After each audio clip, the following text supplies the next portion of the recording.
ہمارے امام اعظم ابو حنیفہ رحمۃ اللہ علیہ رحمۃ واسعہ، اللہ تبارک و تعالیٰ ان کے درجات بلند فرمائے، ان کا ایک واقعہ ذہن میں آیا۔ ان کے استاد محترم تھے حضرت حماد رحمۃ اللہ علیہ۔ یہ اس وقت کا واقعہ ہے جب حضرت امام ابو حنیفہ رحمۃ اللہ علیہ کو اپنے استاد حضرت حماد رحمۃ اللہ علیہ نے اجازت دے رکھی تھی، وہ مسند نشین ہو چکے تھے، وہ ان کی نشست پہ بیٹھ چکے تھے، یعنی ان کو اجازت مل گئی تھی، اب آپ فتویٰ دے سکتے ہیں۔ اللہ تبارک و تعالیٰ نے انہیں تقویٰ بھی عطا فرمایا تھا، اللہ تبارک و تعالیٰ نے علم بھی عطا فرمایا تھا۔ سن 120 ہجری کا یہ واقعہ ہے۔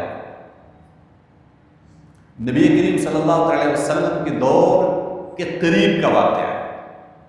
حضرت امام ابو حنیفہ رحمۃ اللہ علیہ، ان کا فتویٰ چل رہا تھا، شاگرد کافی تھے، لوگ دور دور سے آتے تھے، ان سے علمی فائدہ اٹھاتے تھے، ان سے مسئلے مسائل دریافت کر لیتے تھے۔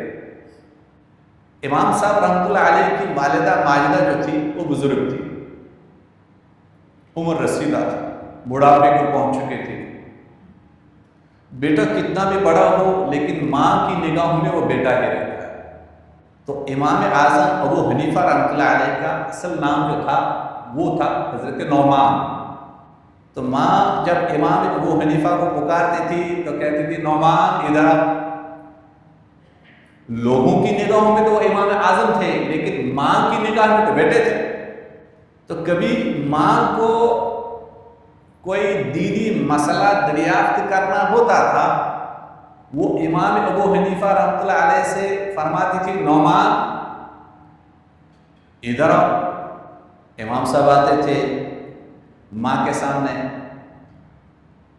بڑے خوش قلقی سے پیش آتے تھے، اماں جان کیا حکم ہے؟ تو ماں کہتی تھی مجھے ایک مسئلہ دریافت کرنا ہے۔ تو امام صاحب پوچھتے تھے اماں جان کیا حکم ہے؟ کہ مجھے فلاں عالم کے پاس لے جاؤ۔ امام ابو حنیفہ رحمۃ اللہ علیہ سے نہیں پوچھتی تھی کہ لگ رہا تھا تو میرا بیٹا ہے، اور بیٹا کتنا بھی بڑا ہو ماں کی نگاہوں میں بیٹا ہے ہوتا، مجھے فلاں عالم کے پاس لے جاؤ، وہ عمر رسیدہ ہے، بزرگ ہیں، ان کا علم زیادہ پختہ ہوگا، مجھے ان سے مسئلہ دریافت کرنا ہے۔ تو امام ابو حنیفہ رحمۃ اللہ علیہ اپنی ماں کو اٹھاتے تھے، سواری پہ بٹھاتے تھے، اور اس سواری کی لگام اس کی رسی پکڑ کر آگے آگے چلتے تھے، اور جن گلیوں سے جن گھروں سے امام صاحب گزرتے تھے تو ان کے شاگرد نکلتے تھے، دور دور سے دیکھتے تھے، کہتے تھے امام صاحب کس کی سواری کی رسی پکڑ کے لے جا رہے ہیں، خود پیدل ہے تو سواری پہ کوئی ہے۔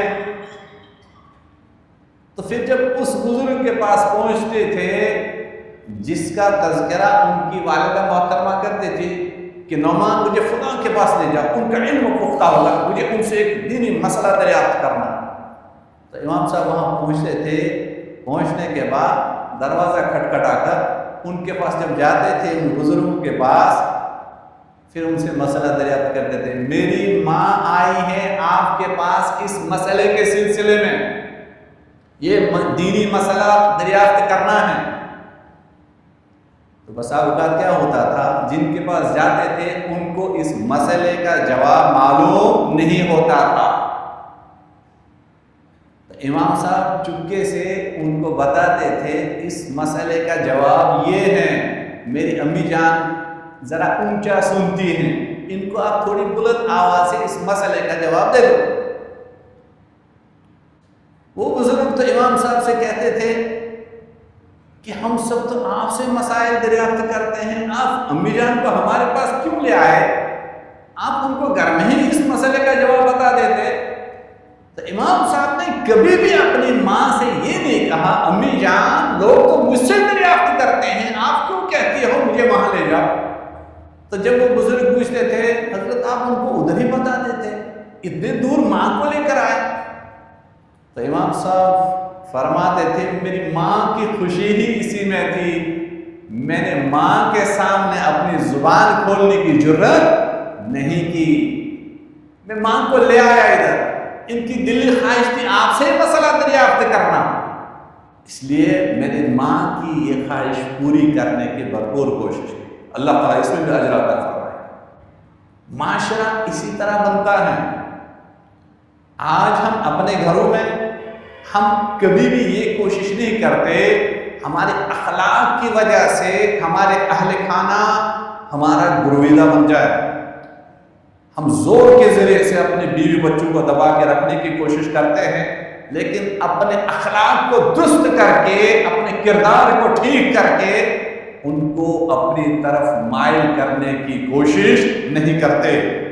ہمارے والدین کے ساتھ ہمارا کیا سلوک ہے، کبھی ہم یہ اس کے اوپر غور و فکر نہیں کرتے، اور ہمیں اس چیز کی طرف دھیان ہی نہیں جاتا کہ آج ہم اپنے والدین کے ساتھ اگر اس طرح کا سلوک کریں گے، کل ہم بھی بوڑھے ہوں گے، ہم بھی بزرگ ہو جائیں گے، ہمارے اندر بھی بڑھاپا آئے گا، ہمارے بچے بھی ہمیں دیکھ دیکھ کر یہ سیکھ رہے ہیں، یہ اپنے والدین کے ساتھ کیا کر رہے ہیں وہ ہمیں دیکھ کر ہی سیکھ رہے ہیں، تو ہمیں اس کے لیے تیار رہنا چاہیے۔ حضرت ابو ہریرہ رضی اللہ تعالیٰ عنہ روایت کرتے ہیں، فرمایا حضرت محمد رسول اللہ صلی اللہ علیہ وسلم نے کہ جو شخص یہ چاہتا ہو کہ لوگ اس کے بڑھاپے میں اس کی عزت کرے، اس کا احترام کرے، اس کو چاہیے اپنی جوانی میں اپنے بزرگوں کا احترام کرے، اپنے بزرگوں کا اکرام کرے۔ اپنی جوانی میں اس کے اثر چھوڑ کے جاؤ گے تو اللہ تبارک و تعالیٰ اس کے برکات سے ہمارے بڑھاپے کو بہتر بنا